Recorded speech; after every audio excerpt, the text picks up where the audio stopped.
problem is subconscious The mind. subconscious mind. The subconscious mind.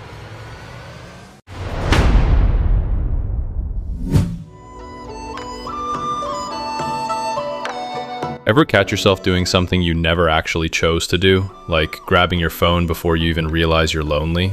Feels like a decision, but underneath something else is running the show. Something ancient, something quieter than your thoughts, and way more powerful.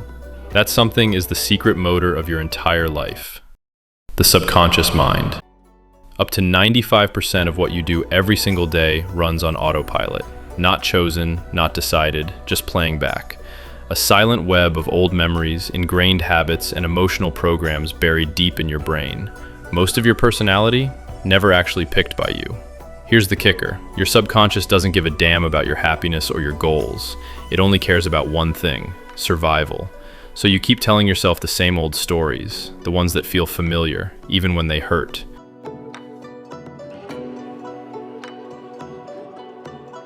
Think about this.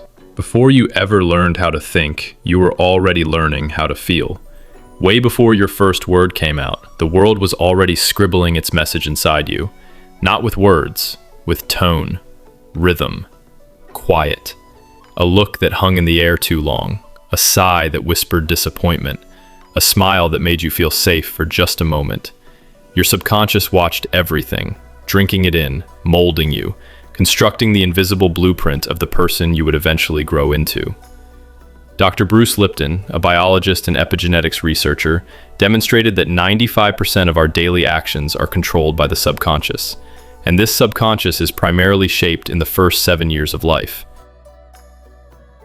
During this phase, our brain predominantly operates at theta wave frequency, a highly receptive state similar to a hypnotic trance. It is during this time that we absorb beliefs, patterns, and limitations from the environment we live in. Now here's how this impacts your life in practice. If your subconscious believes that money is hard to make, you might still earn money, but somehow it always slips away. Unexpected expenses, bad investments, opportunities that never materialize. If your mind was programmed to believe that relationships are difficult, you might attract partners who reinforce that belief, creating a repetitive pattern of frustrations. If you were taught that you don't deserve success, you might notice that whenever you're about to achieve something great, an obstacle appears to stop your progress. Think about this. How many times have you set a goal, lose weight, make more money, build a healthy relationship, and somehow you ended up falling back into old habits? This happens because while your conscious mind wants to follow one path, your subconscious is already programmed to follow another. This is the reason why so many people try to change their lives but feel stuck in repetitive cycles. They don't realize that their energetic vibration is being determined by a subconscious that still operates under an old limiting program. The philosopher Alan Watts once said, "We rarely realize that our most private thoughts and feelings aren't really ours. They were handed down, shaped by quiet whispers, by footsteps in hallways, by how softly or sharply someone spoke your name. Your subconscious never forgets its first language, and that language is emotion. It still speaks through you, steering your reactions, guarding you against ghosts that aren't even there anymore." Most of your choices are made before you even realize it. Your brain, loyal to its past, fires up the same old circuits built back in childhood.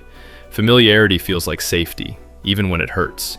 That's why you keep chasing the same kind of love, the same arguments, the same quiet feeling of being invisible. Because pain, if you feel it long enough, starts to feel like home. You think you're looking for happiness, but your subconscious, it's only looking for what it already knows.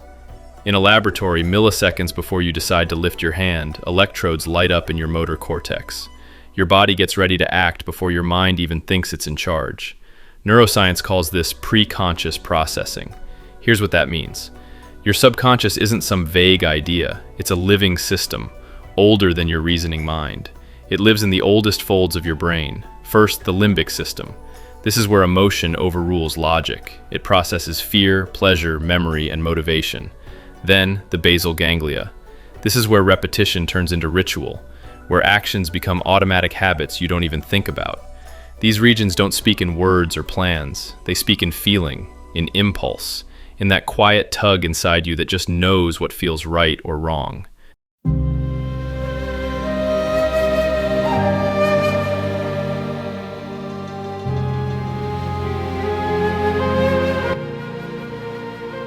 Sigmund Freud imagined the subconscious as an iceberg, a small visible tip floating above an enormous mass of unseen influence.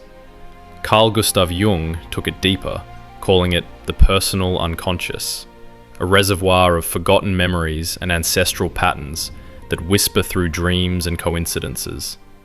Modern psychology renames it automatic processing, but the principle has not changed. What you think of as your personality, it's often just a choreography of old data, learned associations, sensory fragments, reflexive loops. So how did we disconnect from our own subconscious mind?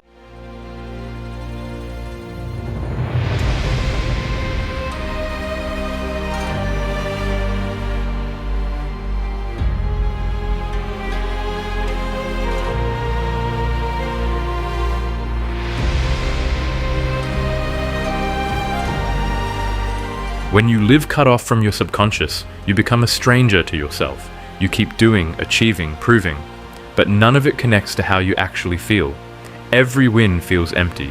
Neuroscience calls this emotional dissonance, the gap between what you show and what you really feel. You smile while your nervous system is screaming. You say yes while your body is tensing up, saying no. This split becomes a kind of spiritual paralysis. You function, but you don't actually feel anything anymore. Psychologists call this fragmentation, the self split in two, the part that actually feels and the part that pretends not to. Over time, this division creates chronic anxiety, burnout, and numbness. Your brain, stuck in survival mode, forgets how to rest. You start mixing up tension with passion and exhaustion with purpose. Carl Jung once wrote, "Until you make the unconscious conscious, it will direct your life and you will call it fate. The shadow is not evil, it is exiled truth. It only becomes a monster when ignored." Dr. Joseph Murphy is one of the greatest teachers of the subconscious mind.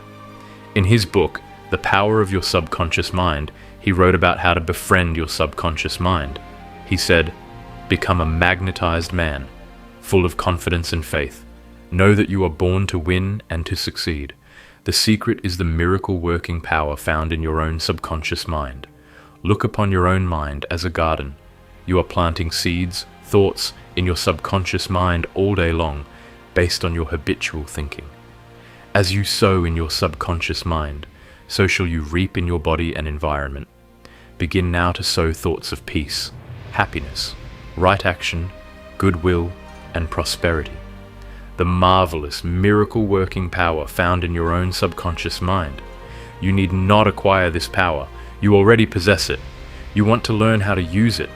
The infinite intelligence within your subconscious mind can reveal to you everything you need to know at every moment. You can receive new thoughts and ideas, enabling you to bring forth new inventions, make new discoveries, or write books and plays.